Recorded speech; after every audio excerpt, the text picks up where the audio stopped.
Hello, আমি doctor Arijit Das, ENT surgeon.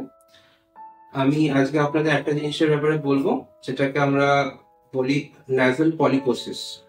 যদি কারোর নাকে কোনো অবস্ট্রাকশন হয়, যদি শ্বাস নিতে অসুবিধা হয়, তার দুটো কারণ হয় মেনলি। একটা হচ্ছে নাকের যদি কোনো হাড় বাঁকা থাকে, যেটাকে আমরা বলি ডিএনএস, ডিভিয়েটেড ন্যাজাল সেপ্টাম।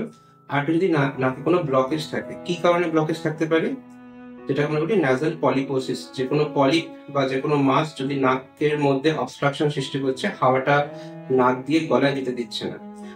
কেন হয় আমাদের পলিপ? সেটা হচ্ছে যে কোনো অ্যালার্জি বা সিভিয়ার অ্যালার্জি ব্যাকগ্রাউন্ডে পলিপ আরো বেশি হয়। অনেক পেশেন্টদের ছোটবেলা থেকেই অ্যালার্জির সমস্যা থাকে, সেগুলো একটু বয়স হয়ে গেলে পলিপ বা যেটা ন্যাজাল অবস্ট্রাকশন বলি দিকে যেতে পারে।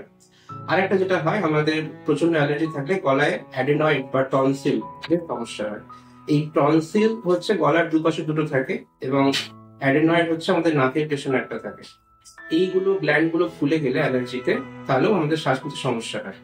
সেক্ষেত্রে আমরা ফার্স্টে ওষুধ দিয়ে চেষ্টা করি যাতে অ্যালার্জি এবং ইনফেকশনটা কন্ট্রোল হয়, বাট তাতে যদি না হয়, আমরা সার্জারি করে জিনিসটা ক্লিন করে দিতে পারি, সে পলিপ হোক বা গ্ল্যান্ড হোক, যাতে শ্বাসটা পুরোপুরি পেশেন্ট নিতে পারে।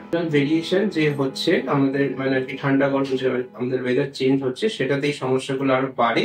যাদের অ্যালার্জির সমস্যা আছে, এই ঠান্ডা লাগার সমস্যা বা হচ্ছে নাক দিয়ে শ্বাস শ্বাস না নিতে পারার সমস্যা, এগুলো আরো বাড়ে।